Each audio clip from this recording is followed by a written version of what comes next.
এক বছর পর ভারতীয় দলে আবারও ফিরল শামি। অবশেষে জাতীয় দলের ডাক পেলেন মোহাম্মদ শামি। 2023 ওয়ানডে বিশ্বকাপের পর মাঠের বাইরে ছিটকে যান ডানহাতি এই পেসার। গোড়ালির ইনজুরির কারণে এক বছরের বেশি সময় জাতীয় দলের বাইরে থাকতে হয় তাকে। তবে ইংল্যান্ডের বিপক্ষে আসন্ন 5 ম্যাচের টি-20 সিরিজ দলে আছেন তিনি। সূর্যকুমার যাদবের নেতৃত্বে ঘোষিত 15 সদস্য দলে রাখা হননি জাসপ্রীত বুমরাহ ও ঋষভ প্রান্তকে।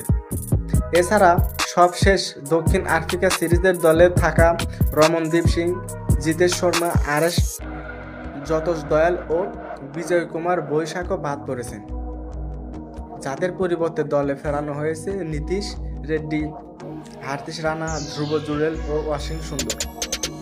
অস্ত্রোপচার শেষে গত নভেম্বরে ঘরোয়া ক্রিকেটে ফেরেন শামি।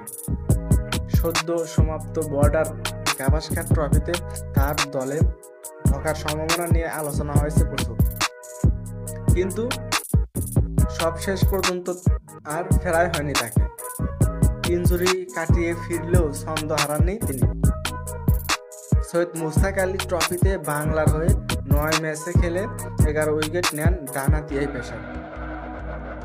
এছাড়া বিজয় হাজারে ট্রফিতে 7 ম্যাচ খেলে তার শিকার 5 উইকেট। 22 জানুয়ারি কলকাতার ইডেন গার্ডেন্সে অনুষ্ঠিত হবে এই প্রথম টি-20 ম্যাচ। 3 ম্যাচের ওয়ানডে সিরিজ শুরু 6 ফেব্রুয়ারি থেকে। এর জন্য অবশ্যই এখনও দল ঘোষণা করেননি ভারত।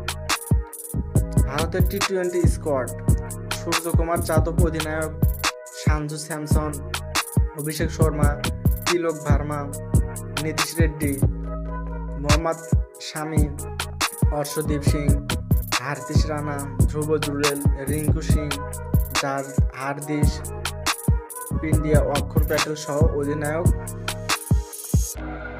রবি বিশয়, বরুণ চক্রবর্তী ও ওয়াশিংটন সুন্দর।